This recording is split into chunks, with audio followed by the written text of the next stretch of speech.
In 1870, the Leavenworth, Lawrence and Galveston Railroad established a depot at Divide, also known as Ozark Ridge, the highest elevation point on the line from Kansas City to the Gulf of Mexico, dividing the watersheds of the Missouri and Arkansas rivers.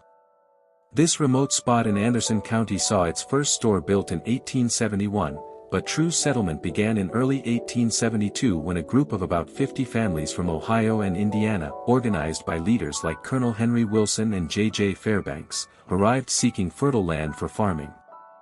The post office was renamed Colony on April 3, 1872, honoring these migrants, marking the town's official start as a planned agricultural community. Early settlement and growth, 1872–1880s. The new arrivals quickly formed a town company, with Fairbanks constructing the first dwelling and partnering with D.W. Reams to open a general store in a building that later became the Grandview Hotel.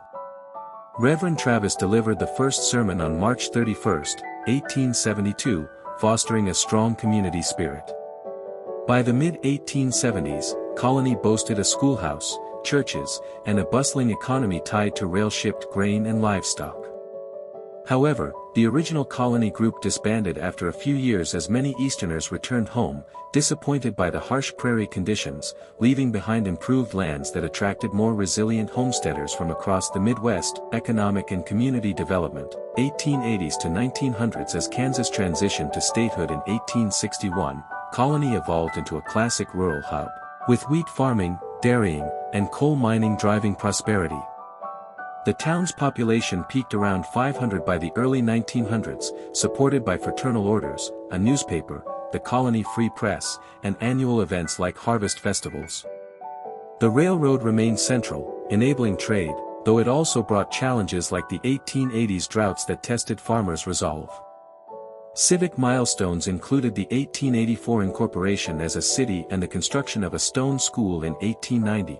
Reflecting a maturing identity amid the broader populist movement sweeping rural Kansas. 20th century challenges and adaptation, 1900s to 1950s. The Dust Bowl era of the 1930s hit Colony hard, exacerbating soil erosion and economic woes during the Great Depression, leading to farm consolidations and outmigration.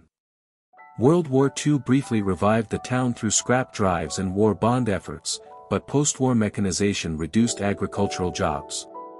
By mid-century, the population hovered around 400, sustained by family farms and small businesses like the local creamery. Community resilience shone through initiatives like the 1940s formation of a volunteer fire department and the preservation of historic structures, including the Old Depot. Modern era and preservation, 1960s. Present Colony's rail line was abandoned in the 1970s and repurposed in the 1990s as part of the Prairie Spirit Trail State Park, a 22-mile multi-use path attracting cyclists and hikers, boosting ecotourism.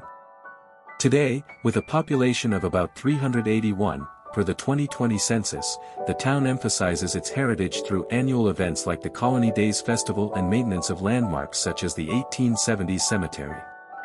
Challenges like rural depopulation persist, but community efforts focus on sustainable agriculture and trail-based recreation, ensuring Colony remains a quiet emblem of Kansas's pioneer spirit.